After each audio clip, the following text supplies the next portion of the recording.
Everyone. We are live here, Safe Kids Central California, with our next Lunch and Learn. And we've got Dr. Hailey Nelson from Valley Children's Healthcare and myself. We're here to talk to you today a little bit about railroad safety. Yes, thank you everyone for joining us. We're super excited to be here today, and the fact that we have the fabulous Kristina, who's here to tell us all about railroads and safety. And just there's a lot of things that in our pre-conversation I've been learning about that I hadn't even thought about for train safety. So I'm excited to be here and to chat with you more. So kind of, Kristina, to start us off, like, tell us why is this even a topic? Like, what happens with trains, and why do we need to talk about this? Sure. So the first thing I want to mention is that trains always win. We will never win against them. And we actually, as Safe Kids Central California, were approached by Safe Kids Worldwide and by Union Pacific Railroad because unfortunately, we have a high incidence, high numbers of trains versus people here in Central California. And so they reached out to us asking us for help to be able to educate the public on the importance of railroad safety and not just trains, but railroad tracks and keeping children and families safe from this. Okay. Excellent. Yeah. So I hear that the Central Valley, that we made a top 10 list that we don't want to be on. So there are lots of wonderful things about where we live, and looking to improve and make it a better place and that it's safer. So bringing that awareness about trains. And recently in the last couple of months, there's actually been a few cases that involved kids and trains. Yeah, it's so tragic.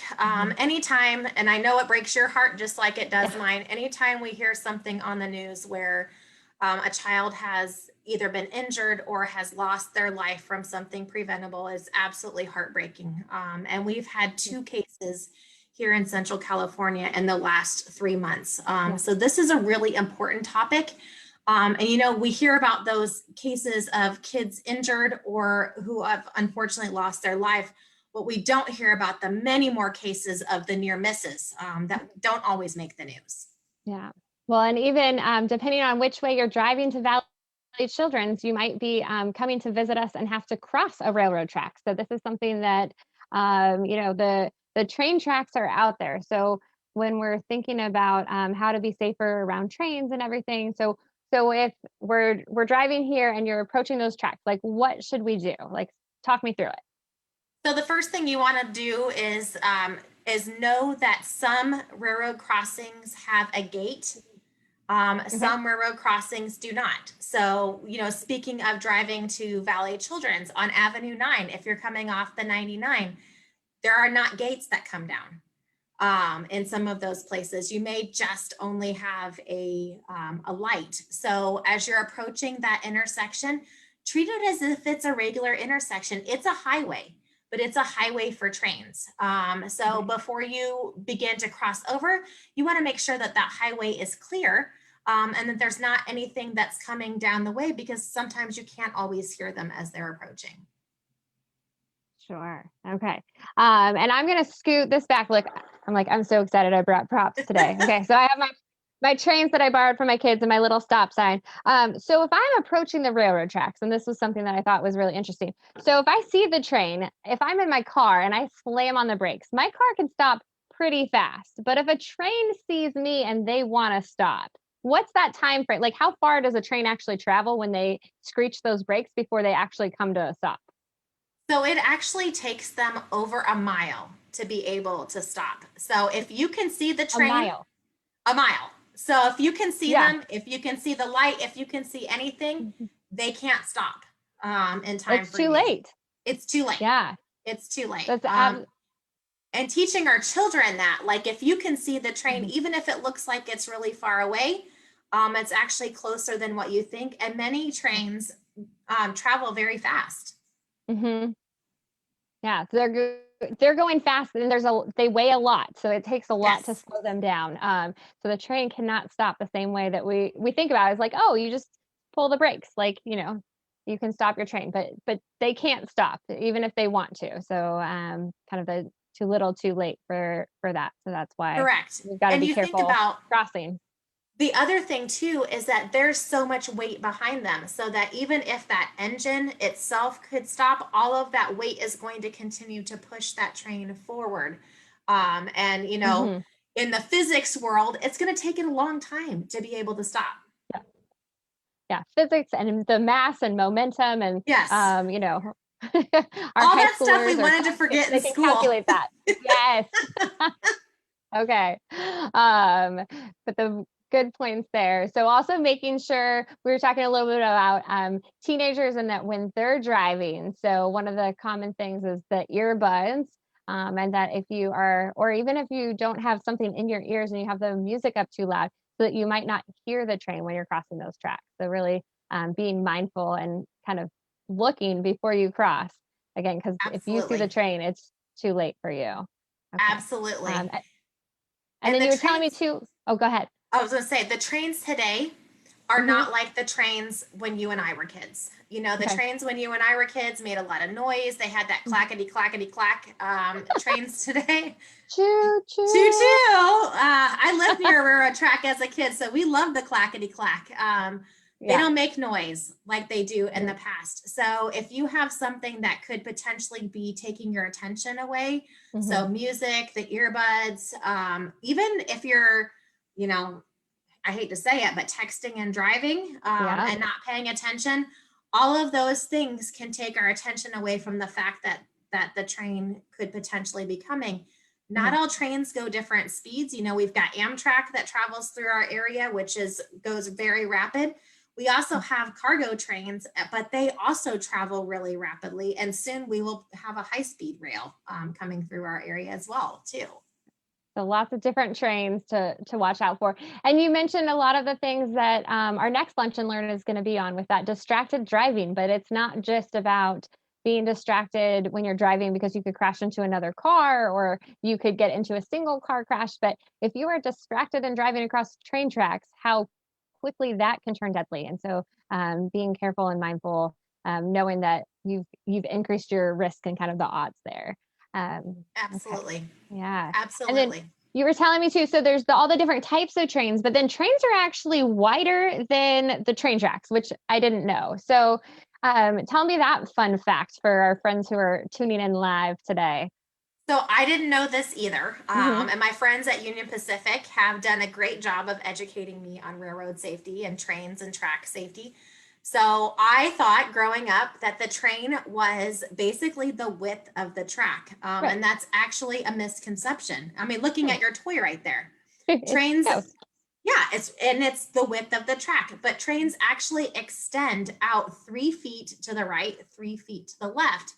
So if we're walking alongside the tracks, Hmm. this is where we could be in danger as well. You may not necessarily be on the track, but you might be close enough that the train could actually hit you too. Hmm. 3 feet, like that's pretty far that train's hanging off those tracks when you try to kind of measure that out. So that's impressive. And even if you're not, so if you're a little bit outside that 3 feet zone, you still shouldn't be close to a moving train. So they could still like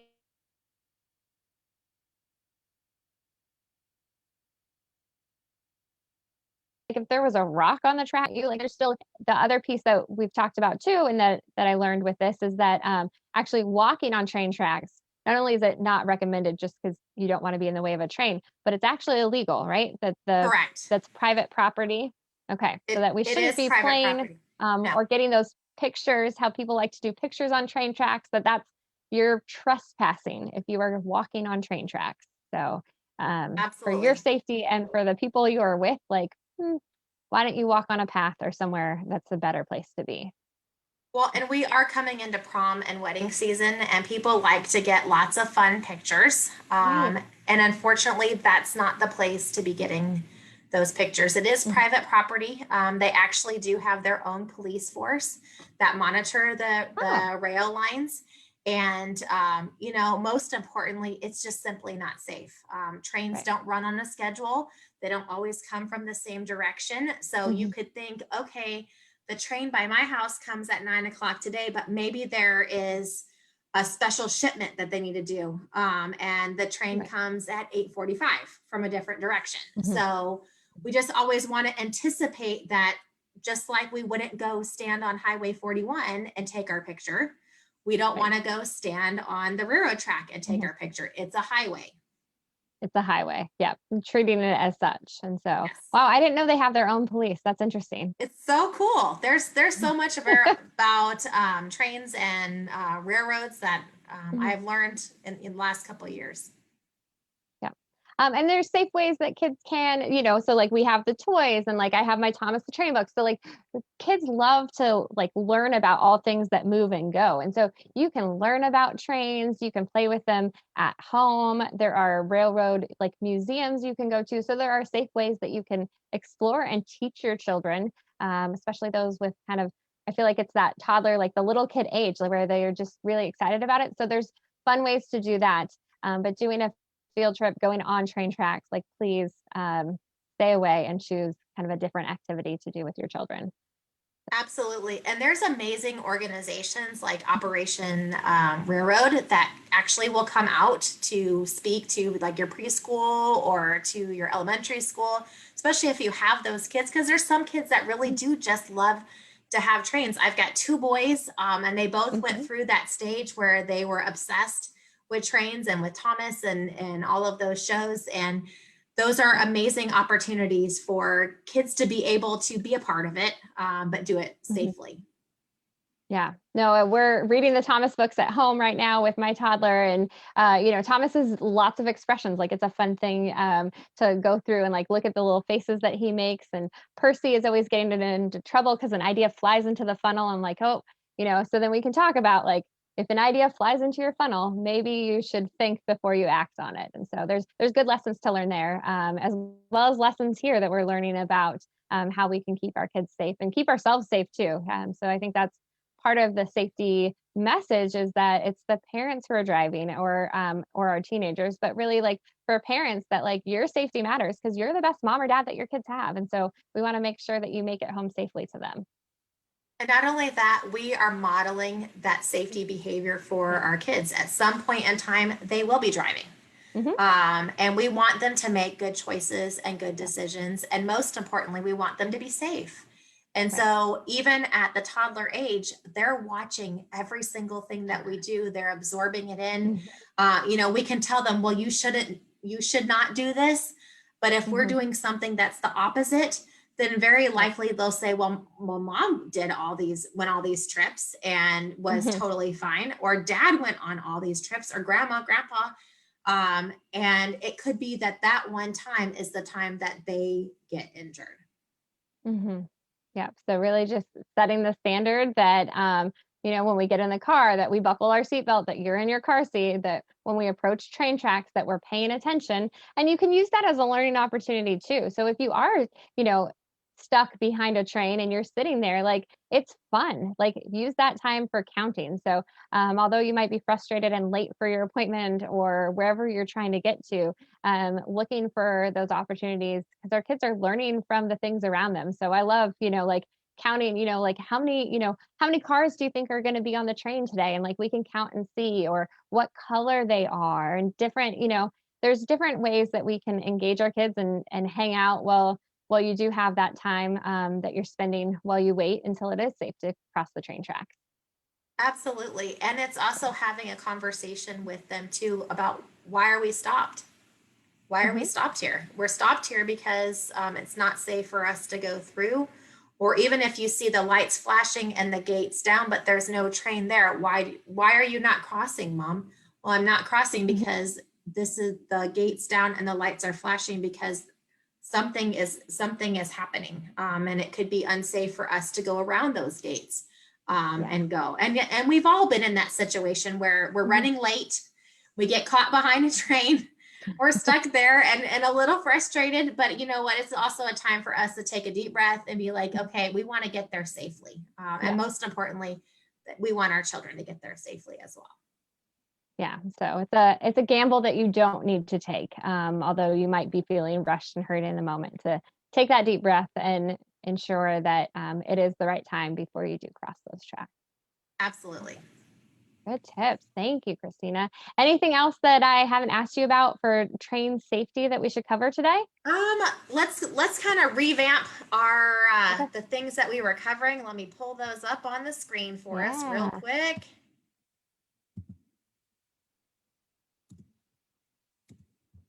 All right, friends. So let's see. We have our checklist. We are going to, I got to move that. Okay. So we're going to only cross at designated crossings, which makes sense because those are the spots where then there might be lights or the crossing guard. But if there's not, still making sure that you're being careful. So we're going to look both ways before we go across those tracks. If those lights are flashing and gates are down, we're going to wait for that train to pass. So don't rush it because you don't ever want to try to be in the situation where you're rushing it to beat the train because the train will always win. So don't put yourself in that situation. Electronic devices, we want to put those things down so that our head is up and that we are paying attention. The fun fact about how it takes a mile for a train to stop, which is crazy. So when those trains want to stop, even if they saw you, they're not going to be able to stop in time to help you. So you have to be the one to help yourself and really get out of the way. And that it's not okay. You shouldn't play on train tracks. This is private property. So we don't want you trespassing. We don't want you to get hurt.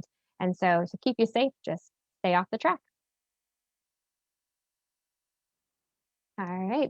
For more information, you can always log into Facebook and join us there on Safe Kids Central California. You can follow our group and then be able to subscribe and see what our next episodes are going to be. So next Wednesday, we'll be up doing safety with driving, so distracted driving. But later this afternoon, we're actually going to be back on Facebook Live. So we're starting the Spanish edition. So if you speak Spanish, or you have friends who might want that information, we're going to be repeating the episode for poison control and doing Spanish versions of some of these safety topics to be able to get the message out there. Any questions or concerns, you can always email Kristina. There's her email address at kpasma@valleychildrens.org. Thank you so much for joining us. Stay safe and be well. Thank you, everyone, for joining us today, and we will see you next week.